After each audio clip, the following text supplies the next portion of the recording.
الحمدللہ رب العالمین، سب خوبیاں اللہ کو جو مالک سارے جہان والوں کا۔ الحمدللہ، سب تعریفیں اللہ تعالیٰ کے لیے، یعنی ہر طرح کی حمد اور تعریف کا مستحق اللہ تعالیٰ ہے، کیونکہ اللہ تعالیٰ کمال کی تمام صفات کا جامع ہے، یعنی تمام جو صفات ہیں ساری اس کے اندر پائی جاتی ہیں۔ آگے وہ کہتے ہیں کہ حمد اور شکر کی تعریف، یعنی حمد کی تعریف کیسے کرتے ہیں اور شکر کی تعریف کیا ہے۔ حمد کا معنی ہے کسی کی اختیاری خوبیوں کی بنا پر اس کی تعریف کرنا، اور شکر کی تعریف یہ ہے کہ کسی کے احسان کے مقابلے میں زبان، دل یا اعضاء سے اس کی تعظیم کرنا۔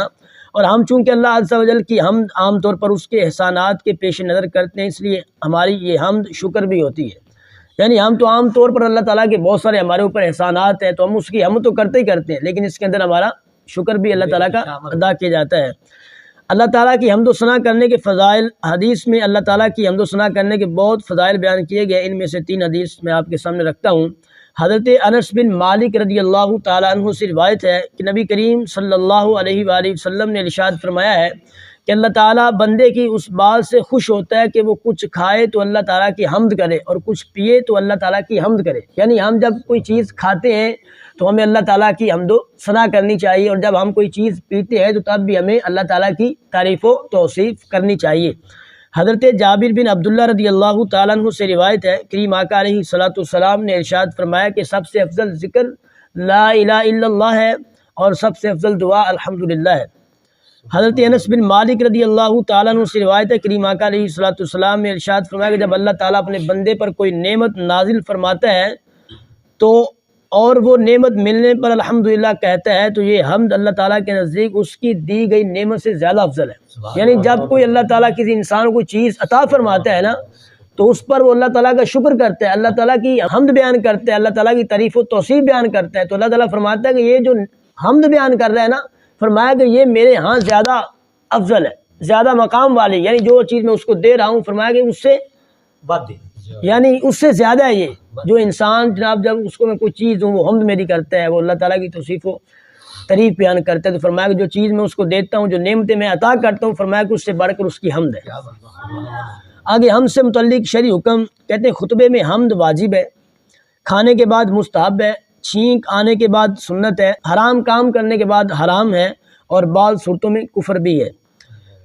آگے للہ اللہ تعالیٰ کے لیے، اللہ اس ذات اعلیٰ کا عظمت والا نام ہے جو کمال صفتوں کی جامع ہے، اور بعض مفسرین نے اس لفظ کے معنی بھی بیان کیے ہیں، جیسے اس کا ایک معنی ہے عبادت کا مستحق، دوسرا معنی ہے وہ ذات جس کی معرفت میں عقلیں حیران ہیں، تیسرا معنی ہے وہ ذات جس کی بارگاہ میں سکون حاصل ہوتا ہے۔ یعنی وہ اللہ تعالیٰ کی بات کر رہے ہیں۔ پہلے کہا کہ اس کا معنی یعنی عبادت کا مستحق کون ہے؟ اللہ تعالیٰ ہے نا۔ ہم کہتے ہیں لا الہ الا اللہ، یعنی اللہ تعالیٰ کے علاوہ کوئی معبود نہیں ہے، یعنی ہم نے تعریف و توصیف اس کی کرنی ہوتی ہے، اس کو وہ ہمارا معبود ہے، ہم نے اس کی ہی عبادت کرنی ہے۔ وہ کہتے ہیں للہ، سب سے پہلا معنی اس کا کیا جاتا ہے کہ عبادت کا مستحق، اور دوسرا للہ کا معنی وہ ذات جس کی معرفت میں عقلیں حیران ہیں، یعنی فرمایا کہ اس کی پہچان، یعنی کسی نے اللہ تعالیٰ کی معرفت حاصل کرنی ہے تو اس کی عقل جو ہے وہ ڈھنگ رہ جاتی ہے، تو فرمایا کہ اس کا معنی یہ ہے کہ جس ذات کی معرفت میں عقلیں حیران رہ جاتی ہیں۔ تیسرا معنی ہے کہ وہ ذات جس کی بارگاہ میں سکون حاصل ہوتا ہے۔ تو بالکل یہ بات حقیقت ہے، جب ہم رب کائنات کی بارگاہ میں آتے ہیں، آج ہم مسجد میں بیٹھے ہیں تو اللہ تعالیٰ کی تعریف و توصیف کرتے ہیں، رب کی بارگاہ میں سجدہ کرتے ہیں تو ہمیں سکون ملتا ہے۔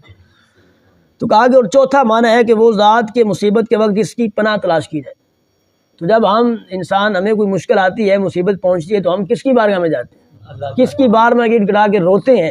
اس ذات کی بارگاہ میں ہم دعا کرتے ہیں کہ یا اللہ ہماری اس مصیبت کو دور فرما دے، اس مشکلات کو دور لے جا، ہمیں خوشحالی عطا فرما۔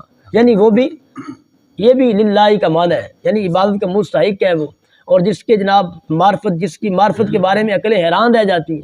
اور تیسرا معنی فرمایا کہ وہ ذات جس کی بارگاہ میں سکون حاصل ہوتا ہے، اور چوتھا معنی کہ وہ کہ جس کی ذات جو ہے مصیبت کے وقت جس کے پاس جایا جاتا ہے۔